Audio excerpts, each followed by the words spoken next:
Olá, cursistas, tudo bem? Sejam muito bem-vindos a mais um semestre letivo. Eu sou Rony Rodrigues, professor formador do curso de Literatura Brasileira 4 no semestre 2020.1. Nesta disciplina, faremos um estudo crítico da literatura brasileira, produzida a partir de 1945, dando destaque a escritores e obras representativas desse período, tais como João Cabral de Melo Neto, num estudo de Educação pela Pedra, João Guimarães Rosa, numa análise crítica dos livros Primeiras Histórias e Tutameia, e Clarice Lispector em A Descoberta do Mundo. Nesta primeira aula, gostaria de conversar com vocês a respeito da poesia de João Cabral de Melo Neto, escritor pernambucano, nascido na cidade do Recife em 1920 e reconhecido pela crítica como poeta engenheiro, ou arquiteto das palavras. Mas qual a origem dessa cognominação? Ela advém do fato de João Cabral pensar a poesia não como resultado de uma livre inspiração, mas como fruto de um primoroso trabalho com a linguagem, que busca a todo instante uma excelência da expressão, milimetricamente calculada. Neste último aspecto, o trabalho do poeta se assemelha ao do profissional engenheiro, para quem a construção de uma casa, de um prédio, de uma edificação qualquer, deve ser sempre precedida de um projeto. Nesse sentido, em seu fazer literário, João Cabral investe num rigor construtivo, a partir do qual buscaria uma estética considerada perfeccionista, muitas vezes só conseguida pelas diversas reescritas de um mesmo poema.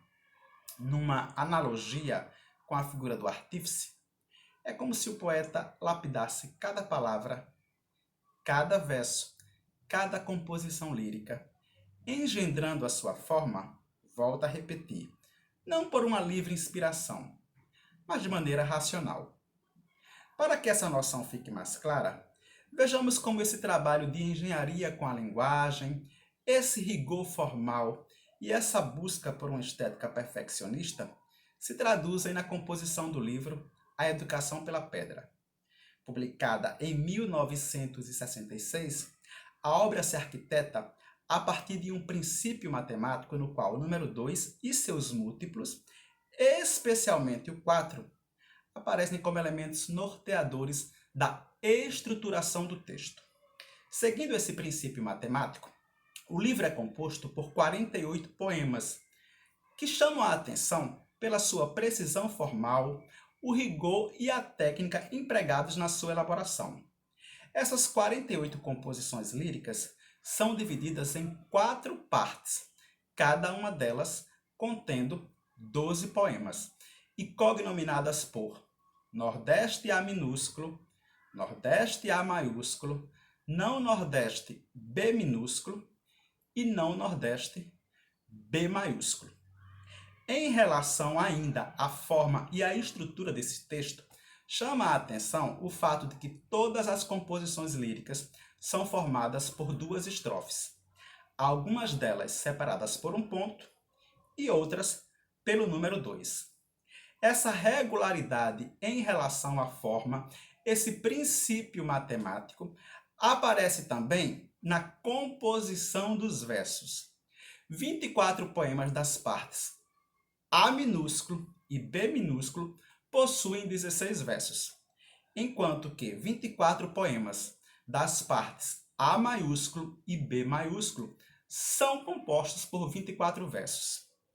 Uma outra coisa que chama a atenção em A Educação pela Pedra é que 16 poemas se duplicam, formando 8 pares.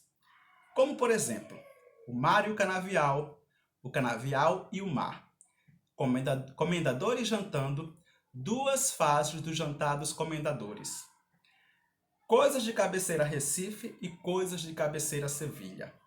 Como vocês podem perceber, já a partir do título, esses poemas, esses 8 pares de poema, estabelecem uma relação dialógica, uma relação intertextual, porque conversam entre si, se formando e se duplicando numa relação de espelhamento.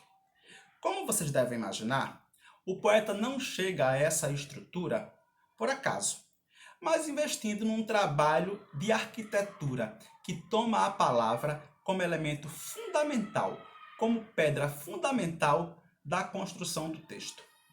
Dito isto, convido vocês a abrirem o livro e a observarem cada um dos aspectos mencionados aqui. O livro consta na biblioteca da unidade 1. Nós voltaremos depois a essa obra para tratarmos das duas vertentes temáticas que aparecem representadas nesse texto.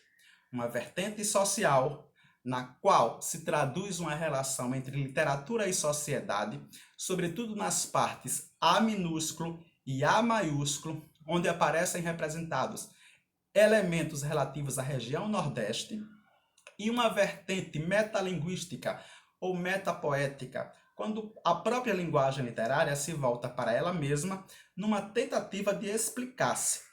Por meio dessa última vertente temática, apareceriam representadas lições poéticas que o próprio João Cabral de Melo Neto toma para si. A respeito dessa questão, retomaremos a discussão em uma outra aula. Por ora, volto a repetir, convido vocês para perceberem esses aspectos estruturais dentro do próprio livro. Ele consta na biblioteca da unidade 1. Boa leitura e voltaremos numa outra oportunidade.